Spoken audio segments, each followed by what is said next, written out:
D'un côté, les produits frais sont livrés, de l'autre, les produits finis sont chargés pour être livrés. C'est le principe de la marche en avant.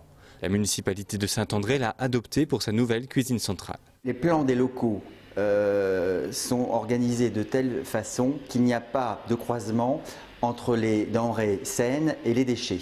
Donc pour éviter toute contamination, ça c'est fondamental au niveau de l'hygiène. Donc là, les bâtiments, je dirais que c'est une marche en avant tout à fait naturelle. Le matériel qui équipe cette cuisine est ultra moderne. Les plans de travail sont conçus pour s'adapter aux besoins des employés. La surface est passée de 60 à 480 mètres carrés.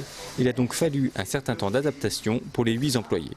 On n'a pas voulu tout de suite se lancer dans de grandes productivités volontairement, parce que je pense que le personnel avait besoin aussi de trouver ses marques, nous-mêmes. Il fallait avant tout qu'on cadre bien les choses. Et maintenant, ça fait un petit peu plus de 2 mois. Je pense que là, on a déjà depuis quelques semaines commencé à travailler des produits frais de plus en plus. Et ça va petit à petit augmenter au niveau de densité de ces produits. On espère même travailler du poisson frais assez rapidement. Cette cuisine, en service depuis septembre, produit quotidiennement 630 repas pour les écoles Driat et la restauration municipale.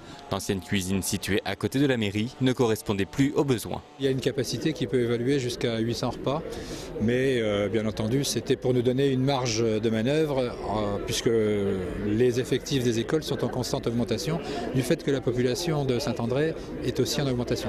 Ça correspondait à un besoin, à la fois pour les problèmes de capacité, mais aussi pour pouvoir respecter les normes d'hygiène et de sécurité.